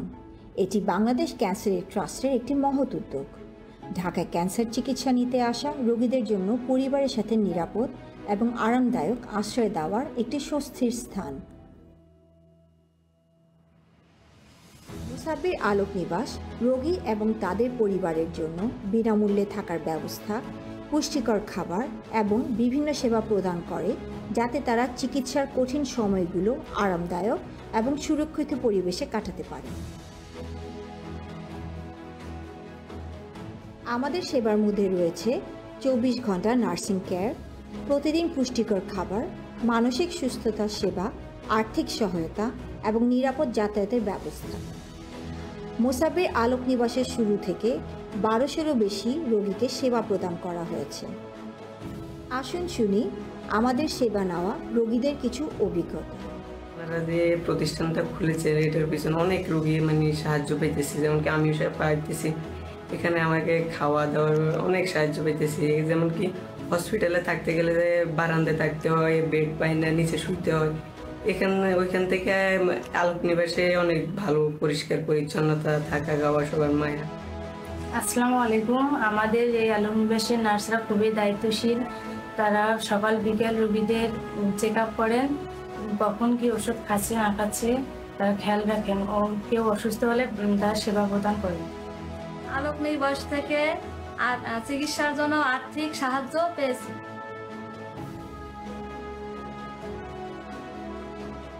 আমরা যে জিনিসটা চিন্তা করেছি 250 বেডের একটি সেই ক্যান্সার হোম আলোক নিবাস, যেখানে ফ্রি অফ কস্ট সেবাগুলি পাবেন। এর পাশাপাশি অতি সামান্য মূল্যে এই যোদ্ধাগুলো তারা তাদের চিকিৎসা, তাদের রোগ নির্ণয়টা করতে পারবেন, যাতে তারা সময় মতো তাদের চিকিৎসায় যেতে পারে। এই মিশনকে এগিয়ে নিতে আপনার সহযোগিতা অপরিহার্য। আপনার দান অনেক মানুষের জীবন পরিবর্তন করতে পারে। প্রতিটি অনুদানই মূল্যবান। Thank you. চমৎকার একটি ডকুমেন্টারি দেখলাম। আমরা দেখলাম কিভাবে হচ্ছে যে ব্যানকার্ট আমাদের যারা ক্যান্সার রোগী আছেন এবং তাদের পরিবারকে সহায়তা করছেন। আমি আলোক নিবাসের কথাও জানলাম। একটা কথা আমার মাথায় ঘুরছিল আসলে, যে এই যে আলোক নিবাস এই নামটা আসলে কেন, আমি আসলে এই প্রশ্নটা আসলে আপনাকে করতে চাই যে আলোক নিবাস নামটা আসলে কেন, আলোক কেন? আলোকটা হচ্ছে যে লাইট, আলোক নিবাস house of light, aboard of light, এবং এই আলোটাকে ধরেই সবাইকে আলো দেখানো। ব্যানকেটের কিন্তু যে মিশন স্টেটমেন্ট সেটা কিন্তু care, hope, strength. Care, hope, strength. একটা কেয়ার তাকে হোপ দেবে, হোপের থেকে সে শক্তি খুঁজে পাবে, যেটা আমি আমার চিকিৎসার সময় পেয়েছি। I got that care, that gave me hope, eventually that made me strong, and it took me towards light, right? It took me towards light. So এই জন্য আমার সব কিছুতেই আমরা আলো, আলোক নিবাস, আলোক বসত, আমাদের আলোকন, আলোক কাঁথা, এবং ফাইনালি যে আলোক কাঁথা, যেটা প্রতিটা সেলাইয়ে লুকিয়ে আছে একজন ক্যান্সার যোদ্ধার গল্প। আর আরেকটা যেটা কথা বলিনি, আলোক সেবা, যেখানে বাংলাদেশে কেয়ার গিভারের অনেক ঘাটতি, কেয়ার গিভার নাই। ক্যান্সারের জন্য কেয়ার গিভার দরকার, because cancer is going to become a big issue. আমরা যদি জেগে না উঠি এখন, by 2030 or 2035 even, I mean 2030, we will see a different scenario. তখন প্রতিটা ঘরে ঘরে ক্যান্সার কেয়ার গিভার দরকার হবে, এই আলোক সেবা বলে আরেকটা প্রজেক্ট আমরা হাতে নিয়েছি। ওকে, থ্যাংক ইউ ভেরি মাচ। আমি একটু মিস্টার আনিস এর কাছে যেতে চাই। মিস্টার আনিস, আমাকে যদি একটু বলতেন আপনাদের যে এই যে ব্যতিক্রমধর্মী এই যে আইডিয়াগুলো, বিশেষ করে এই যে সৃজনশীলতা বা ক্রিয়েটিভিটি বা এই যে আর্টিস্টিক ব্যাপারগুলো দিয়ে আপনারা একজন রোগীকে মানসিক ও শারীরিকভাবে হচ্ছে সেরে তুলতেছেন, তো এটা আপনাদের কাছে কিভাবে আসলো এবং আপনারা কেন মনে করলেন যে আমরা যদি বিভিন্ন রকম তাদের হচ্ছে কর্মসংস্থান বলি বা এই যে সৃজনশীলতা, কিভাবে আসলে আপনাদের এই আইডিয়াগুলো মাথায় আসলো? একটা চমৎকার প্রশ্ন। আমাদের ফাউন্ডিং প্রেসিডেন্ট ছিলেন স্বনামধন্য প্রয়াত রোকেয়া রহমান, যিনি বাংলাদেশের ব্যাংকিং জগতে প্রথম মহিলা ম্যানেজার ছিলেন এবং পরবর্তীতে উনি মেট্রোপলিটন চেম্বারের প্রেসিডেন্ট হয়েছিলেন এবং অনেক ভালো ভালো অর্গানাইজেশনে উনি সভাপতি ছিলেন। তো উনি আমাদের প্রতিষ্ঠিত সভাপতি ছিলেন এবং উনি আমাদের কাছে অনেক ধরনের অনুপ্রেরণা দিয়েছেন এবং উনার অনুপ্রেরণা এবং আমাদের সঙ্গে যে আরো ট্রাস্টিরা আছেন, ভাইস প্রেসিডেন্টরা আছেন, ট্রেজারার আছেন, বিভিন্ন লোকজন আছেন আমাদের সাথে যারা নিবেদিত প্রাণ, তাদের থেকে কালেকটিভ আইডিয়া, এটা কারো একা আইডিয়া বলা ঠিক হবে না, but definitely Albab is the leading light. Albab নিজে ডাবল ক্যান্সার সার্ভাইভার, এই জন্য ও completely moved by this mission এবং ওর থেকেও অনেক আইডিয়া আসে এবং এখন মুদাসির ভাইও এসছেন, কর্নেল মুদাসির সাহেব, আমরা সবাই মিলে এইসব নামগুলো চিন্তা করি এবং নতুন প্রজেক্টের কথা চিন্তা করি। এই জন্য আমি তাদেরকে অনেক অনেক ধন্যবাদ জানাতে চাই। এবং আমাদের যে অনেকগুলো প্যাট্রনস আছে, কয়েকটা নাম বলেছি, ইস্পাহানিজ আছে, তারপরে মিরপুর সেরামিক আছে, ওরা সব নাম বলে শেষ করা যাবে না। তারা সব সময় আমাদের অনুষ্ঠানগুলোতে আসে এবং আমাদেরকে প্রেরণা যোগায় এবং ওনারাও আমাদেরকে আইডিয়া দেয়। আমি যেটা বলেছি যেটা ব্যতিক্রম ধর্মী, অনেকেই ক্যান্সার গভর্নমেন্ট পর্যায়ে ক্যান্সার হসপিটাল আছে, ক্যান্সার কেয়ার আছে, মেশিনস আছে, আমরা তো ওই জায়গায় যেতে পারবো না। একটা মেশিনের দাম 4-5-6 কোটি টাকা। তা আমরা এটা একটা নিশ, একটা কি বলতে পারেন গ্যাপ, একটা গ্যাপ যেটা আছে, সেই গ্যাপটা আমরা স্প্যান করছি, বন্ধ করছি এবং মানুষের এই যে প্রান্তিক লোকজন দেশের বাইরে থেকে, ঢাকার বাইরে থেকে আসছে, ঢাকায় থাকতে পারছে না, তাদেরকে তাদের জন্য বাসস্থান, তাদের ট্রিটমেন্ট, ভবিষ্যতে আমরা যখন পুরোদমে চালু হয়ে যাব নিশ্চয়ই আমাদের এন্ডাওমেন্ট ফান্ড থাকবে, বিভিন্ন ধরনের ফান্ড থাকবে, ওখান থেকে আমরা তাদের রোগীদের চিকিৎসা করাবার পারবো। আরেকটা জিনিস আমরা করতে চাই, সেটা হলো ভবিষ্যতে আরো করবো, আপনাদের সাহায্যও লাগবে, মিডিয়ার সাহায্য লাগবে। আমরা রেগুলারলি সেমিনার করতে চাই, অ্যাওয়ারনেস প্রোগ্রাম করতে চাই, মানুষকে শিক্ষা দিতে চাই এবং cancer prevention, cancer cure, cancer হলে কোন ধরনের ক্যান্সার হলে কি করতে হবে, সেটাও আমরা এই ধরনের কাজ সেমিনার নিয়ে আপনি যেহেতু বলছিলেন, আপনার কাছে একটু প্রশ্ন করতে চাই, সেমিনার গুলো আপনারা কোথায় করতে চান? আমরা বিশ্ববিদ্যালয়ে জীবনে দেখেছি যে বিভিন্ন রকম অর্গানাইজেশন এসে সেই সম্পর্কে বলেছেন। ইউনিভার্সিটি স্টুডেন্টদেরকে ভলান্টিয়ারি কানেক্ট করে আপনাদের কি এই ধরনের কোনো সেমিনার করার পরিকল্পনা আছে? অলরেডি আমরা এরকম করেছি, ভবিষ্যতেও করব। স্কুলে যাওয়া বা কলেজে যাওয়া বা ইউনিভার্সিটির হলে যাওয়া এবং মিডিয়ার মাধ্যমে বিভিন্ন জায়গায়, আমরা সবসময় এটা একা করব না, আমরা we will do it in a concerted effort, the community effort, এবং আমরা শিক্ষকদেরও সাথে নেব, তাদেরও এনগেজমেন্ট নেব এবং আমরা আরো এখানে অনেকজন স্বনামধন্য ব্যক্তিত্ব বাংলাদেশে যারা ইনফ্লুয়েন্সার্স, প্রভাবশালী, তাদেরকে আমরা অ্যাম্বাসাডার র্যাঙ্ক দিয়েছি। ওনারা সব আমাদের অ্যাম্বাসাডার। ব্যাংকের সম্বন্ধে ওনারা 600 ক্ষেত্রে 600 জায়গায় যেখানে যাক না কেন আমাদের কথা বলবে। যে আপনাদের পাশে ওখানে বসে আছেন আমাদের দুইজন ভাই, সিনিয়র ভাই, ওনারাও নিবেদিত পান, ওনারাও আমাদের অ্যাম্বাসাডার। Thank you. আমি এখন এনগেজমেন্টের কথা বলছিলেন উনি, আপনারা হচ্ছে আপনাদের এখান থেকে যারা হচ্ছে হেল্প নেয়, হ্যাঁ, বা সাপোর্ট নিচ্ছে, তাদের সাথে আপনারা পরবর্তীতে কিভাবে এই যে সার্বিক যোগাযোগগুলো রক্ষা করে থাকেন? Very important. আমাদের এই আলোক নিবাস ইটসেলফ ইজ, এটা জন্মই নিয়েছে এই পার্টিকুলার এরিয়া অফ থটস থেকে, যে যখন আমরা যখন আগে শুধু ফাইন্যান্সিয়াল সাপোর্টটা দিতাম, তখন কিন্তু আমরা জানতে পারতাম না যে এনারা কি কোথায় চলে গেলেন, এরা কি বেঁচে আছেন না মরে গেছেন।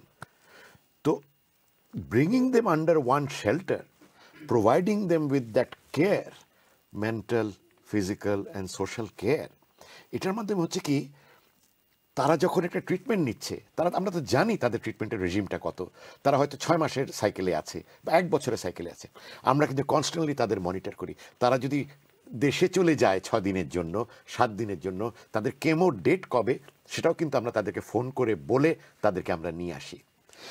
তাদেরকে যদি ওরকমভাবে অসুস্থ দেখি, নেক্সট কেমোর জন্য তাদেরকে প্রিপেয়ার করার জন্য প্রয়োজন হলে আমরা তাদেরকে ঢাকায় রেখে দিই। এমনকি তাদেরকে আমরা ঈদের সময় ঢাকায় রেখেছি। তো আপনার প্রশ্নের উত্তরটা আমি দিতে চাই যে প্রত্যেকের ডাটাবেজ আমার কাছে আছে। আমাদের কাছে গত 5 বছরের কমপ্লিট ডাটাবেজ আছে, যেখানে নাকি আমার কাছে প্রায় 3000-এর ঊর্ধ্বে পেশেন্টের ইনফরমেশন আছে।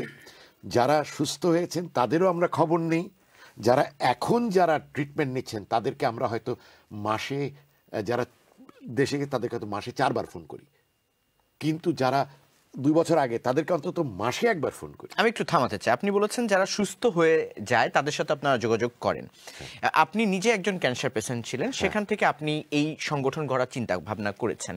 তো যারা সুস্থ হয়ে যায় তাদেরকে আপনারা সংগঠনের সাথে কিভাবে আরো বেশি সম্পৃক্ত করার চিন্তা করেন আর কি? তারা কিভাবে প্যাট্রন হয়ে উঠতে পারে বা অ্যাক্টিভ মেম্বার হয়ে উঠতে পারে? এক্স্যাক্টলি, এইটা সি অ্যালুমনাই বলে একটা কথা আছে, রাইট? প্রত্যেকটা স্কুলের অ্যালুমনাই হয়, কলেজের অ্যালুমনাই, ইউনিভার্সিটির অ্যালুমনাই হয়। আমরা ব্যাংকেটে অ্যালুমনাই তৈরি করতে চাই। এই যে এটা কিভাবে আমি আপনাকে বলি, যারা সুস্থ হয়ে গেছে বা যারা মৃত্যুর কোলে ঢলেও পড়েছে তাদের যারা অ্যাটেন্ডেন্ট ছিল তাদেরকে আমরা এনগেজ করতে চাচ্ছি এই আলোক সেবার মাধ্যমে, আলোক কাথার মাধ্যমে, রাইট? এবং তাদেরকে যখন আমরা ট্রেন করতে পারবো, আলোক সেবার একজন সেবাদানকারী হিসেবে তৈরি করতে পারবো তাদেরকে, তারা কিন্তু শুধু সেবাদানকারী হবেন না, তারা কিন্তু একজন অ্যাওয়ারনেস অ্যাম্বাসেডার হবেন। তারাও কিন্তু তাদের এলাকায় গিয়ে নিজেও একটা কিভাবে ক্যান্সার সেবা দিতে পারে সেটাও তারা ওখানে একটা নিজেদের একটা স্কুল করতে পারে। প্লাস তারা ওই যে গ্রামে যে উঠান বৈঠক হয় সেটার মাধ্যমে তারা ক্যান্সার অ্যাওয়ারনেস করতে পারে।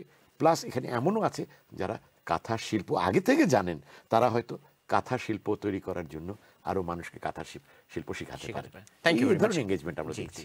অ্যাওয়ারনেসের কথা বলছিলেন, আপনার অভিজ্ঞতা থেকে আমরা জানতে চাই যে এই অ্যাওয়ারনেসটাকে আমরা আরো কিভাবে বাড়াতে পারি, যা দ্বারা হচ্ছে অনেকে ভাবে যে ক্যান্সার হলে আমি মনে হয় মারা যাব। হ্যাঁ, একটা মানে ভয় সবসময় কাজ করে। এই ভয়কে জয় করার টেকনিকটা কি এবং অ্যাওয়ারনেসটাকে কিভাবে আসলে বাড়ানো যায়? থ্যাংক ইউ শুভ ভাই, আবার এটা খুবই সুন্দর একটা প্রশ্ন করেছেন, যেটা হচ্ছে আমরা প্রতিনিয়ত করে থাকি।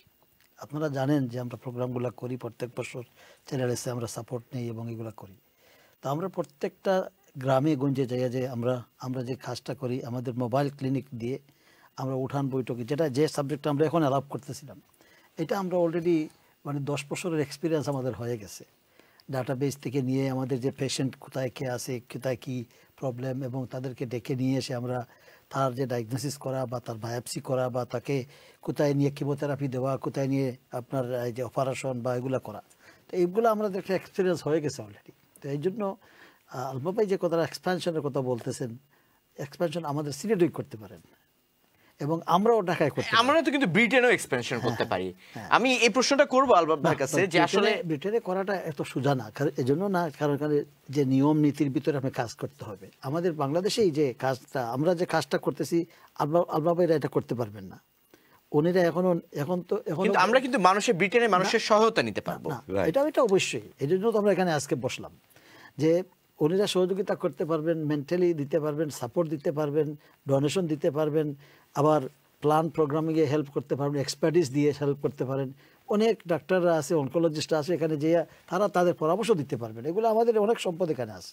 এই সম্পদটা আমরা অলরেডি ইউটিলাইজ করতেছি। এবং এই যে সাবজেক্ট যেটা আলবাব ভাই যেটা করতেছেন বা উনিরা যেটা যে আজকে যে বসার কারণটা কি, যে আমাদের দেশে এই যে ভ্যাকুম, এই যে ল্যাকিং যেটা, এটা আমরা কিভাবে কিভাবে এটাকে একটা জায়গায় সুন্দর করে নিয়ে এসে আমরা সার্ভিসটা দিতে পারি। আমি এটা আলবাব ভাইয়ের মুখে থেকে শুনতে চাই, যেহেতু ব্যানকার্ড নিয়ে আপনি খুব বেশি ভাবছেন। তো আমরা ব্রিটেনের মানুষদেরকে আসলে কিভাবে সম্পৃক্ত করতে পারি ব্যানকার্ডের সাথে, এবং ব্রিটেন বলেন বা আমাদের হচ্ছে চ্যানেলের দর্শকরা ইউরোপেও ছড়িয়ে আছে, তারা কিভাবে আসলে এই ব্যানকার্ডের সাথে সম্পৃক্ত হতে পারে? আসলে why you guys here? Okay, excellent. Again মানে এই কোয়েশ্চেন তো ভেরি ইম্পর্টেন্ট, এবং এই কোয়েশ্চেনের সাথে জড়িত হলো ব্যানকার্ডের ফিউচার, যেটা একটু আগে আমাদের প্রেসিডেন্ট বলেছেন যে Bancat is trying to cover that gap. There is a huge cancer care gap in Bangladesh. যেটা why because we are a nation that is not as developed in terms of cancer health service, যেটা নাকি ব্রিটেনে আপনি দিতে পারছেন।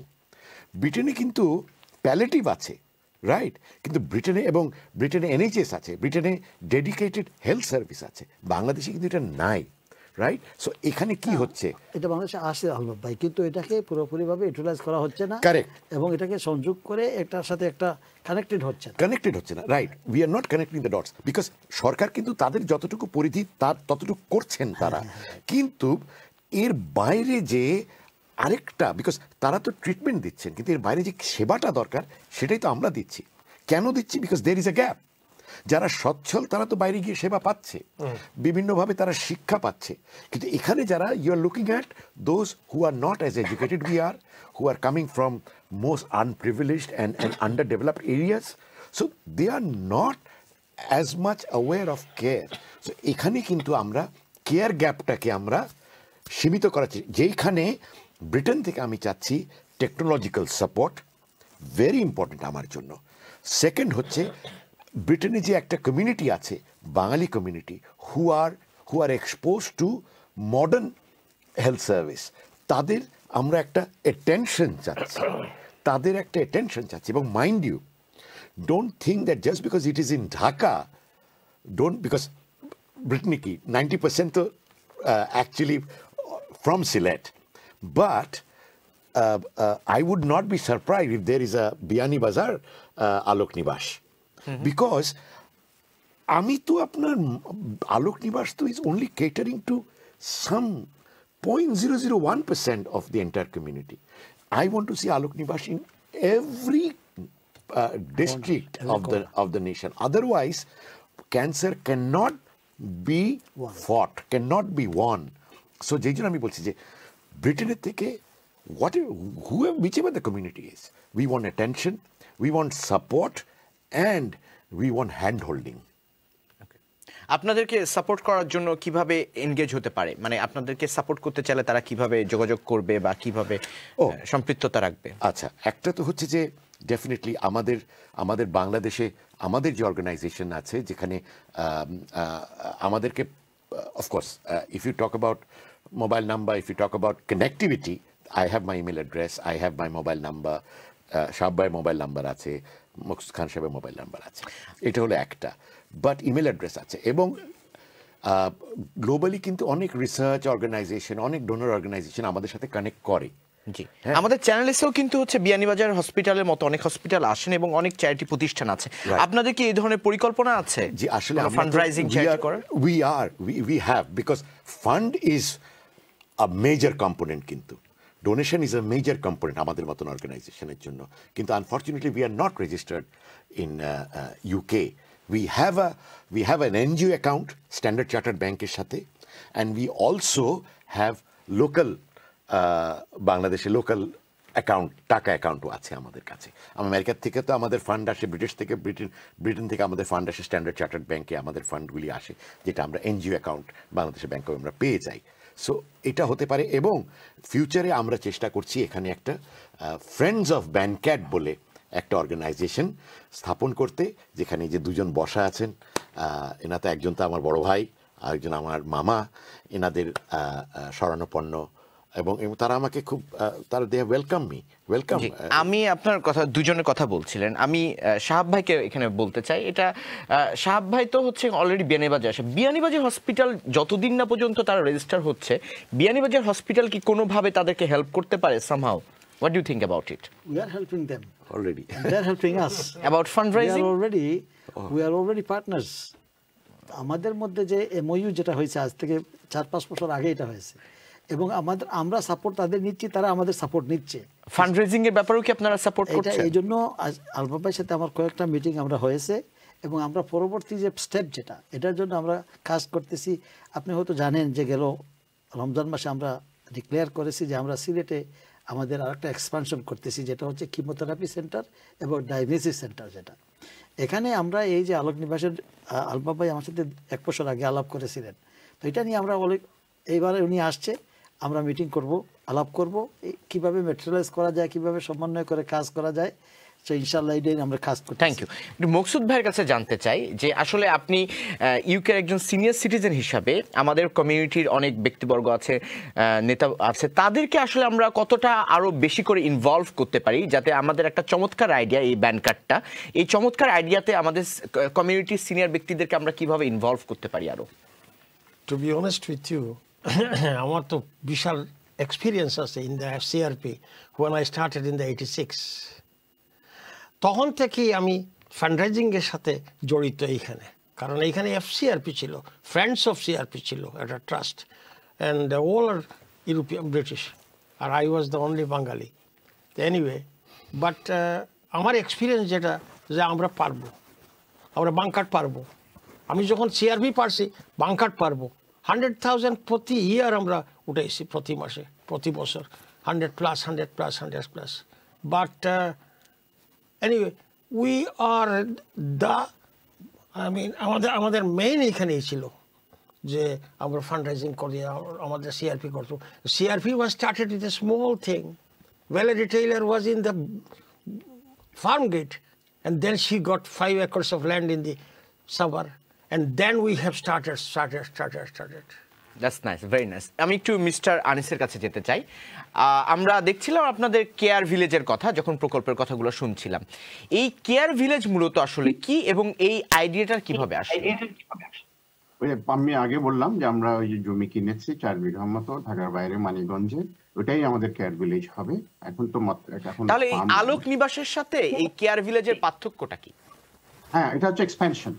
এই যে আমাদের এখানে যে ঢাকায় 24 বেড আছে এবং 50 বেড আছে, এটা পর্যাপ্ত না।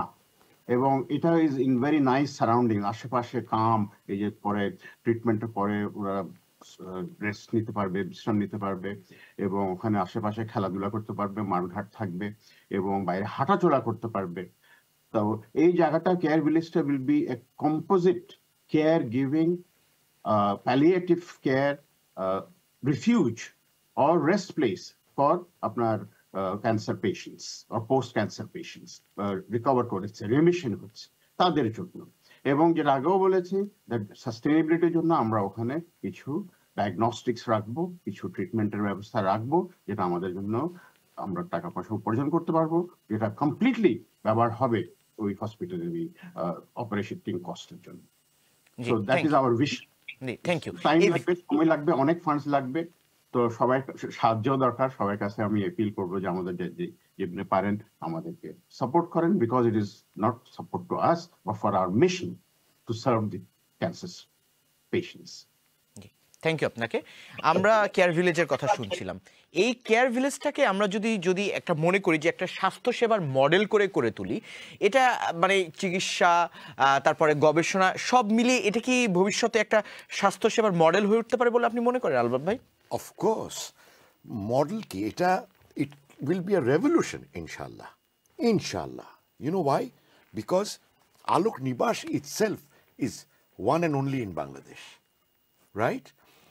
But of course, I welcome that er pashe aro oneke koruk, ar ei je cancer care village, eta I would love to call it Alok Bashati.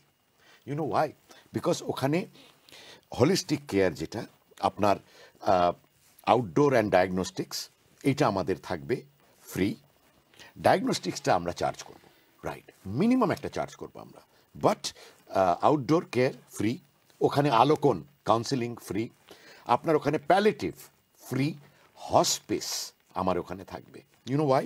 Because এরা এখানে যারা একান্তই গরিব, ওদের জানেন কাফন কেনারও টাকা থাকে না। সো এখানে আমাদের মসজিদ থাকবে, রাইট, এখানে আমাদের প্রপার গোসলের ব্যবস্থা থাকবে। এমনকি যারা ইসলাম ধর্মের না, যারা অন্য ধর্মের, তাদের জন্য আমি একটা উপাসনার জায়গা করে দিব, কারেক্ট। এবং ওখানে আমরা মসজিদের জানাজার ব্যবস্থা করে ধুয়ে তাকে রেডি করে তার পরিবারের কাছে তুলে দিব। So Alok Bosoti is a journey. Alok Bosoti is not just a cancer care village, it is a journey. And it is like, হয় আমি এখানে এসে সেবা নিয়ে, প্যালেটিভ কেয়ার নিয়ে আমি সুস্থ হয়ে, এবং আমি এটাকে বলি কিউরেটিভ সেন্টার, নট প্যালেটিভ, সুস্থ হয়ে আমি ফিরে যেতে পারি, অথবা আমি যদি এখান থেকে চলে যাই, এটাই আমার যদি শেষ শয্যা হয়, এখান থেকে যে আমি সুন্দরভাবে আমার শেষ কৃত্যটা, শেষ যাত্রাটা আমার যেন সুন্দর হয়। আর এর পাশাপাশি আলোক সেবার ওখানে একটা কেয়ার গিভিং একাডেমি থাকবে ইনশাআল্লাহ, ওখানে রিসার্চ এবং অডিটোরিয়াম থাকবে, কারণ এখান থেকে অনেকে যাবে আপনার ওইটা দেখতে। সো তাদের জন্য, তাদের শিক্ষার জন্য একটা স্কুল থাকবে, অডিটোরিয়াম থাকবে, প্লাস আলোক সেবা বললাম, আলোকন বললাম, এবং আলোক কাথা আশেপাশে প্রচুর আমরা পাবো ওখানে Alok. So the whole idea is to make it a sustainable model, যেটা নাকি বাংলাদেশে প্রথম হবে এখন পর্যন্ত। তবে আমি একটু বলি খালি লাস্ট এইভাবে, যে আমি ইন্ডিয়াতে এরকম একটা মডেল দেখে এসেছিলাম, ওনারা আমাকে বলেছিলেন যে this is the one and only model in India like this, and আমি বলেছিলাম যে this can be one and only model, but our one would be the number one model. একটা ছোট্ট প্রশ্ন করতে চাই, যে এই যে আলোক কথার কথা বলছিলেন, জি, আপনারা কি আলোক কথাকে কোনো একটা ব্র্যান্ডের মতো, কোনো একটা শোরুম করে আড়ঙ্গের মতো এইভাবে কি কোনো পরিকল্পনা আপনাদের আছে, যাতে হচ্ছে মানুষজন যদি জানতে পারে যে এটা this cloth is made by, বা এই কাঁথাটা মেড বাই হচ্ছে একজন ক্যান্সার পেশেন্ট, তাহলে তো এটার বিক্রি বেড়ে যেতে পারে। এই ধরনের কি কোনো পরিকল্পনা আছে আপনাদের? জি, আমরা একটা সফট লঞ্চ এই সেপ্টেম্বরে করতে যাচ্ছি ইনশাআল্লাহ। আলোক কাঁথা অলরেডি আমরা যেটা করেছি গত 6 মাসে আমরা মজুত করেছি অনেকগুলি কাঁথা, এবং আমরা এখন খুব সীমিতভাবে আমরা বিক্রি করছি। আমি এতটাই আইডিয়ার প্রতি মগ্ন হয়ে গিয়েছি, আমাদের প্রোগ্রাম হয়তো দ্রুত শেষ হয়ে যাবে, কিন্তু কথা মনে হয় না আজকে শেষ হবে। তবু আমি হচ্ছে যে কথা আমাকে বলতেই হচ্ছে, যেহেতু আমাদের যারা দূর থেকে এসেছেন, সুদূর বাংলাদেশ থেকে এসেছেন, ব্যানকাট আসলে তাদের একটা কোনো প্রজেক্ট নয়। ব্যানকাট, আমি তাদের সাথে এতক্ষণ কথা বলে যা জানতে পারলাম, ইটস এ ড্রিম, যেটার জন্য আসলে তারা নাকি ঘুমাতে পারছেন না। মানে আসলে আমরা সবসময় দেখি যে আমি আলবাব ভাইয়ের কথা যখন শুনলাম, তিনি নিজে একজন ছিলেন ক্যান্সার পেশেন্ট, তিনি সেই জায়গা থেকে উপলব্ধি করেছেন আসলে যে এই ব্যান্ড কার্ড করে তিনি কিভাবে আসলে মানুষজনকে কানেক্ট করতে পারেন, বিশেষ করে যারা আমাদের ক্যান্সার রোগী আছেন। রোগীকে আপনি শুধু চিকিৎসা দিলেই হবে না, আপনি গেলেন তাকে চিকিৎসা দিলেন, তার যে মেন্টাল সাপোর্টটা, এই জিনিসটা খুবই ইম্পর্টেন্ট। এবং তার চেয়ে যে জিনিসটা খুবই গুরুত্বপূর্ণ আমার কাছে লেগেছে, তাদেরকে দিয়ে এই যে আলোক কথা, হ্যাঁ, বা যে বিজনেস মডেল দিয়ে এই যে ক্যান্সার রোগী যারা ডিমোটিভেটেড হয়ে যায়, যারা ভাবে যে তারা আর বাঁচবে না পৃথিবীতে, তারা কোনো আশার আলো দেখবে না, সেই আলো বা হোপকে জাগিয়ে রাখতে তাদের যে এই ক্রিয়েটিভিটির মধ্যে দিয়ে তাদেরকে যে সামনের দিনে এগিয়ে রাখার যে একটা চেষ্টা করছেন, এই চেষ্টার জন্যই আমাদের উচিত ব্যান্ডকাটের পাশে থাকা। ব্যান্ডকাটের বিষয়ে আরেকটু গল্প শুনবো। আমি একটু আলবাব ভাইয়ের কাছে যেতে চাই। যে আলবাব ভাই, আমি দেখতে পাচ্ছিলাম যে ব্যান্ডকাটের যে চিন্তা নিয়ে আপনি কাজ করছেন, এটা সুদূর প্রসারী। আপনি এখানে হচ্ছে যে আমাদের বাংলাদেশে, আমি মিস্টার আনিসের কাছেও জিজ্ঞেস করছিলাম যে ইউনিভার্সিটির ছেলে মেয়েদেরকে কীভাবে এনগেজ করা যায়। আমরা তো এইটা নিয়ে আপনার কাছে আরেকটু বিস্তারিত শুনতে চাই, যে আমাদের যেহেতু বাংলাদেশের ছেলেমেয়েরা আমরা দেখি যে কোনো ধরনের নতুন কিছু আনতে সব সময় এগিয়ে থাকে। আমাদের যে আমরা বলি জেনজি জেনারেশনই বলি, বা হচ্ছে যে তরুণ জেনারেশনই বলি, এই তরুণ বা জেনজিদেরকে এই ব্যান্ডকাটের সাথে কিভাবে সম্পৃক্ত করা যায়? আমরা কিন্তু অলরেডি করছি এটা, রাইট? কিভাবে করছেন যদি তাহলে একটু বলেন। আবারও বলছি, ব্যান্ডকাট is a model. It's not only a national model. We all look, because আমাদের যারা ট্রাস্টি আছেন 15 জন, তারা কিন্তু এক একজন এক একটা জায়গায় অ্যাকমপ্লিশড, রাইট? এবং তারা প্রত্যেকেই ক্যান্সারের সাথে কোনো না কোনোভাবে জড়িত। এবং আমাদের যিনি প্রেসিডেন্ট আছেন, তার আগে তো উনি বললেন যে আমাদের রোকেয়া আফজাল রহমান যিনি ছিলেন, উনি বাংলাদেশের একজন স্বনামধন্য একজন লিডার, ওমেন লিডার ছিলেন। আমাদের প্রেসিডেন্ট যিনি আছেন, উনি ব্যাংকিং জগতে একজন লেজেন্ড কিন্তু। সো এরকম আমাদের অনেকে আছে আমাদের এখানে। সো যেটা বলতে চাচ্ছি যে we are a global model, and আমরা এই যে জেন জি বলেন বা ইউথ বলেন, ইউ সি অ্যাওয়ারনেস এমন একটা জিনিস, এটা 3টা ধাপে হয়। সেলফের পর থেকে আসে আপনার ফ্যামিলির পরে আসছে আপনার কমিউনিটি। আমাদের এখানে রেগুলারলি অনেক স্কুল থেকে আমাদের এখানে ভলেন্টিয়ারিং প্রোগ্রাম আছে।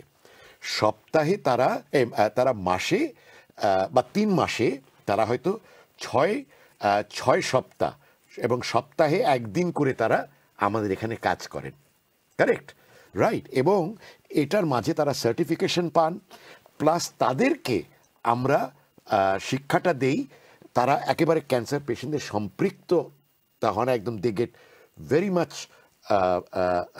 Close to the cancer patients, plus তারা এই কেয়ারের সার্টিফিকেশন একটা পান। দিনের শেষে যখন ভলেন্টিয়ার শেষ হলো তাদেরকে আমরা গ্রুপ সার্টিফিকেশন একটা দিই। এবার বিভিন্ন স্কুল থেকে আসছে, বিভিন্ন ইউনিভার্সিটি থেকে আসছে। আর আমরা বিভিন্ন ইউনিভার্সিটির দিকে গিয়ে what we are trying to do is we are trying to make them aware of the urgency of cancer, of the urgency, because cancer is rising at 5% per year. So এটা কিন্তু একটা, আমি অ্যাওয়ারের কথা বুঝছি, আপনারা ইউনিভার্সিটি স্টুডেন্টকে aware করছেন, কিন্তু আমার প্রশ্নটা হচ্ছে এটা যে তাদেরকে অ্যাক্টিভলি আপনাদের এই কাজের সাথে কিভাবে ইনভলভ করতে পারে। ওকে, একটা তো হচ্ছে যে তারা আমাদের রিসার্চে ভীষণভাবে হেল্প করে, হ্যাঁ, নাম্বার ওয়ান। নাম্বার টু, তারা আমাদেরকে ডাটা কম্পাইল করতে হেল্প করে। নাম্বার থ্রি হচ্ছে কিভাবে ডাটা, এই যে তারা যখন একটা আমাদের এখানে যখন তারা আরেকটা হচ্ছে আমাদের প্রতি 3 মাস অন্তর 3 মাস বা 6 মাস অন্তর কেয়ার উইক হয়। কেয়ার উইকে আমরা করি কি, প্রতিটা পেশেন্টকে আমরা আধা ঘন্টা করে আমরা প্রশ্ন করি, ইন্টারভিউ নেই, তাদের মেন্টাল হেলথ, তাদের personal wellbeing, social wellbeing, professional wellbeing and spiritual wellbeing, যে তারা এই 4টা জায়গায় কোথায় আছে, সেখানেও কিন্তু এই ভলেন্টিয়াররা কাজ করে। এইভাবে করে তাদেরকে আমরা এনগেজ করছি। Thank you very much. আমি একটু মিস্টার আনিস এর কাছে যেতে চাই। আপনাদের মডেলটা আসলে একটা চমৎকার মডেল। আপনারা ইন্টারন্যাশনাল অর্গানাইজেশনের সাথে কোলাবোরেশন করে এই মডেলটাকে একটা গ্লোবাল মডেলের কথা উনি বলছিলেন আলবাব ভাই, কিভাবে আপনারা করতে পারেন একটা গ্লোবাল মডেল হিসাবে? এই নিয়ে কি কোনো পরিকল্পনা আছে আপনাদের? এটা একটা খুব ভালো চমৎকার প্রশ্ন। তো এই মডেলটা ইন্টারন্যাশনালি যাওয়ার আগে আমাদের নিজেদেরই আগে সাস্টেনেবল হতে হবে এবং আমাদের একটা সার্টেন জার্নি এন্ড করে পৌঁছাতে হবে। আমাদের যে আলোক, যে আমাদের ভিলেজটা হবে, সেই আলোক বসতি, আলোক ভিলেজ, সেগুলো যখন বাস্তবায়ন হয়ে যাবে তখন আমরা মডেলের কথা চিন্তা করতে হবে। তখন we can showcase to the world, to the international organization যে আমরা এটা অ্যাচিভ করেছি। এখন তোমাদের সঙ্গে আমরা মডেল করে এটাকে অন্য পর্যায়ে আমরা নিয়ে যেতে চাই। তো আমি যেটা বলবো শেষ কথা, যে আমরা in addition to what Albab said about data revolution, এটাকে সোশিও মেডিকেল একটা মুভমেন্ট বাংলাদেশে to help the society through medical support services, not medical treatment services at this moment. আর আমাদের ambition আছে, আমরা devoted, আমরা determined, we care, we are committed, we are practical, এবং friends and patrons of Bangkok আপনাদের মতো সবাইকে নিয়ে আমরা সামনে এগোতে চাই টু অ্যাচিভ আওয়ার মিশন। ধন্যবাদ। Thank you. আমরা একটা নিউজ দেখব ছোট্ট করে, যে ব্যানকার্ড কিভাবে কাজ করছে বাংলাদেশে। এ নিয়ে একটা ছোট্ট নিউজ ক্লিপ আছে আমাদের কাছে। দর্শক চলুন দেখে আসি সেই নিউজ ক্লিপটি।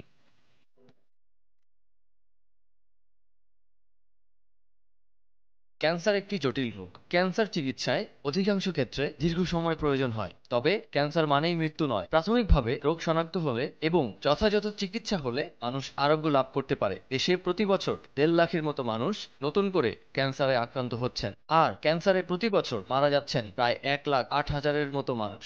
দেশে ক্যান্সার রোগীর তুলনায় চিকিৎসার সুযোগ অনেক সীমিত।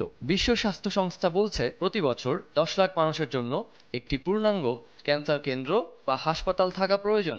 রোগীদের সেবার সেই লক্ষ্যে Bangladesh cancer aid trust Bancat cancer রোগী এবং ক্যান্সার সার্ভাইভারদের জন্য সহায়তা করছে। বাংলাদেশের মানুষের ক্যান্সার স্বাস্থ্যসেবা উন্নত করতে ঢাকায় মোসাব্বির মেমোরিয়াল আলোক নিবাস চালু করেছে সংস্থাটি। দেশের বিপুল সংখ্যক রোগীর তুলনায় মানসম্মত চিকিৎসার সুবিধা এখনো অপ্রতুল। সেই সংকট সমাধানে সামগ্রিকভাবে কাজ করা প্রয়োজন। ক্যান্সার সচেতনতায় রাষ্ট্রীয়ভাবে কোনো সামাজিক আন্দোলন গড়ে না ওঠায় সাধারণ মানুষের মধ্যে ক্যান্সার নিয়ে সচেতনতা কম। ব্যানক্যাটের লক্ষ্য ক্যান্সার রোগীদের সেবা ও জীবন নিয়ন্ত্রণে সহায়তা করা। ক্যান্সার রোগীদের এবং নাগরিকদের অনুপ্রাণিত করার মাধ্যমে বাংলাদেশ ক্যান্সার এইড ট্রাস্ট ব্যানক্যাট কাজ করছে।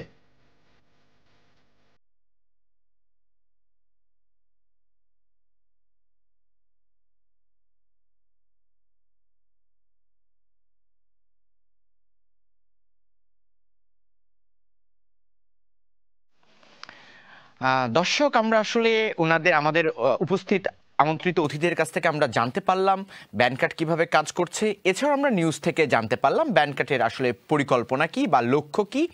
আমরা দেখতে পেলাম যে হচ্ছে ব্যানকাট আসলে বিশেষ করে হচ্ছে অ্যাওয়ারনেসের দিক থেকে তারা খুব বেশি পরিমাণ কাজ করছে।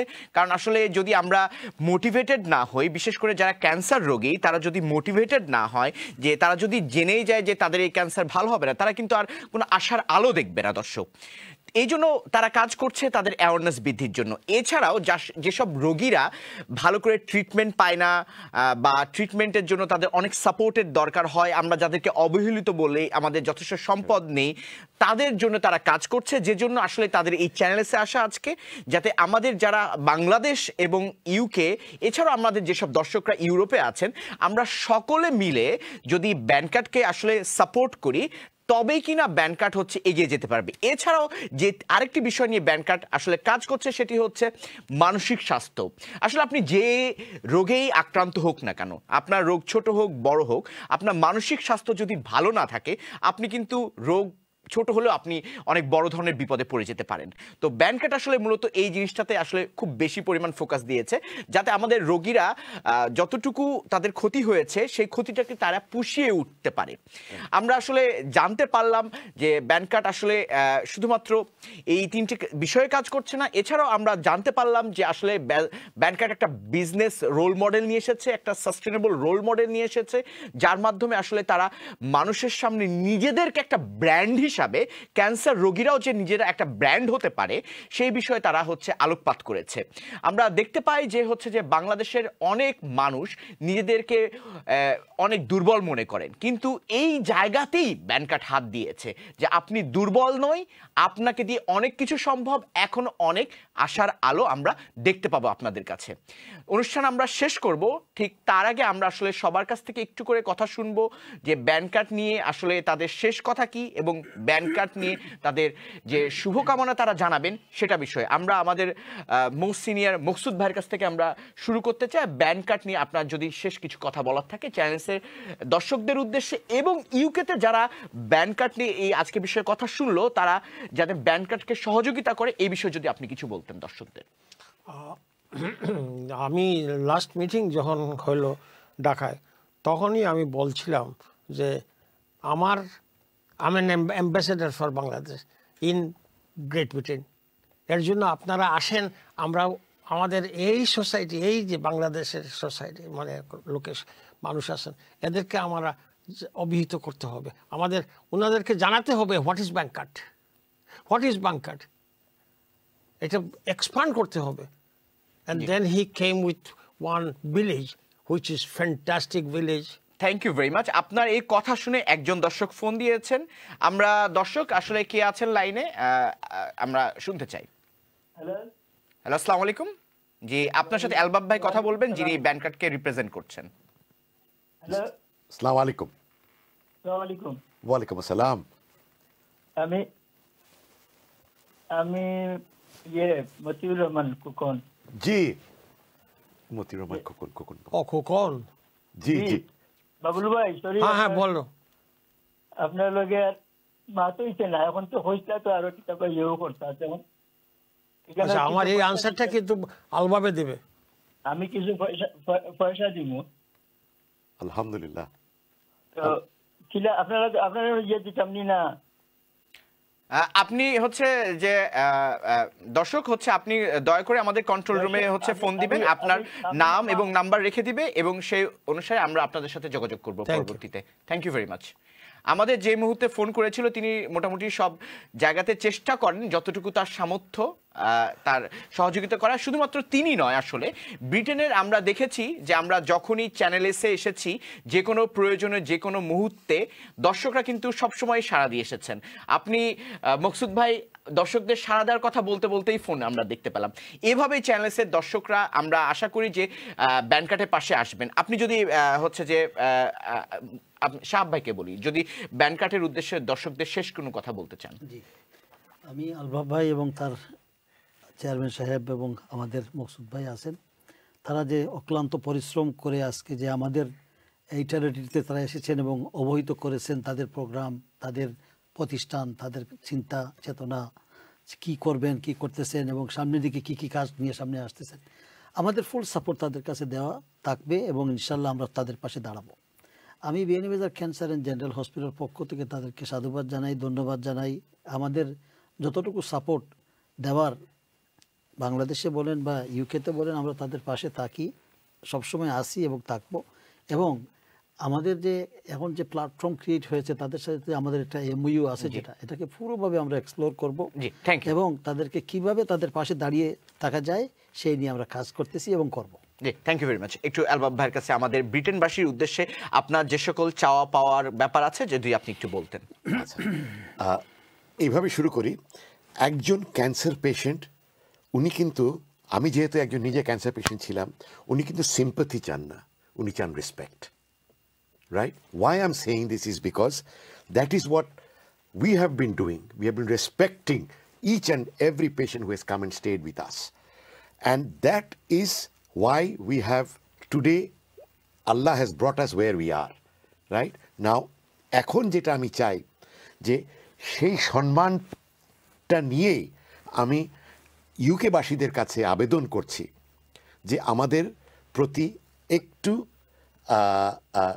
সম্মানের চোখে দেখেন, আমাদেরকে একটু সুনজরে দেখেন এবং that is we want attention, we want your recognition and we want your support. Thank you very much, thank you very much. আমি জুমে যেতে চাই মিস্টার আনিস সাহেবের কাছে তার শেষ কথা শোনার জন্য। আমি শুধু এখন ধন্যবাদই বলবো। আজকে আমার মনে হয় তাজ ভাই বলতে পারবেন ভালো করে, এমডি সাহেব, যে 13 বছর আগে আমি ওই স্টুডিওতে ছিলাম অন্য একটা ব্যাপারে, ইকোনমিক অ্যাফেয়ার্স সম্বন্ধে, বাংলাদেশের ইকোনমিক কন্ডিশন সম্বন্ধে কথা বলেছিলাম। আজকে ভিন্ন একটা পরিসরে এসেছি এবং বাংলাদেশ থেকে সংযুক্ত হয়েছে। খুব ভালো লাগলো যে চ্যানেল এসে আমার ফেরা। এবং আমার ধন্যবাদ জানানো বয়োজ্যেষ্ঠ সম্মানিত মাকসুদ ভাইকে, আপনি এখানে এসেছেন কষ্ট করে, আমাদের সঙ্গ দিচ্ছেন, আমাদের পক্ষে বলছেন, অনুপ্রাণিত করছেন। এবং সাহাব ভাইকে সেই জিনিসই বলবো, আপনারা আমাদের অ্যাম্বাসেডার্স, আমাদের ওয়েল উইশার্স। এবং আপনি যে সঞ্চালক, মডারেটর, আপনি খুব সুন্দর করে অনুষ্ঠানটা পরিচালনা করেছেন। এবং চ্যানেল এস এর সমস্ত যতজন আছে কলাকুশলী সবাইকে ধন্যবাদ। যারা দেখছেন ইউরোপ থেকে এবং ইংল্যান্ড থেকে বা ইউনাইটেড কিংডম থেকে, তাদেরকে ধন্যবাদ। আর আলবাব তো কষ্ট করে ওখানে গেছে, আল্লাহ সব জায়গায় দৌড়াদৌড়ি করছে। আলবাবের মিশনটা ব্যাংকের পক্ষে এটা যেন সফল হোক, এটি কামনা করি এবং সবাই সুস্বাস্থ্য পান। ধন্যবাদ। জি, থ্যাংক ইউ। দর্শক, চ্যানেল এসকে আমি একটু ধন্যবাদ দিতে চাই জি জি যে আমাকে এই যে সুযোগ করে দিয়েছেন। আমার ছেলে আসছে, তারপরে আমরা বাংকাটকে এখন প্রচার করে দিলাম একেবারে ইউরোপ পর্যন্ত, তাই না? জি, ইনক্লুডিং দ্য গ্রেট ব্রিটেন। মাশাআল্লাহ, thank you very much everybody. আমরা আপনাদের ডাকে আবার আসবো ইনশাআল্লাহ, কোনো অসুবিধা নাই। আমরা will be very happy to see you again ইনশাআল্লাহ। থ্যাংক ইউ সবাইকে, আপনারা যারা আমাদের আজকের অনুষ্ঠানে উপস্থিত ছিলেন। এবং দর্শক, আপনাদেরকেও ধন্যবাদ। আপনারা দেখলেন ব্যান কার্ড শুধুমাত্র তাদের লক্ষ্য মানুষদেরকে চিকিৎসা দেওয়া না, তারা ভালোবাসা, সহমর্মিতার মাধ্যমে তারা একটা কমিউনিটি গড়ে তুলতে চায়। যে কমিউনিটি যে সকল পেশেন্ট আছে, বিশেষ করে ক্যান্সার পেশেন্ট, তাদেরকে দিবে একটি আশার আলো। ভালো থাকবেন সবাই, আসসালামু আলাইকুম।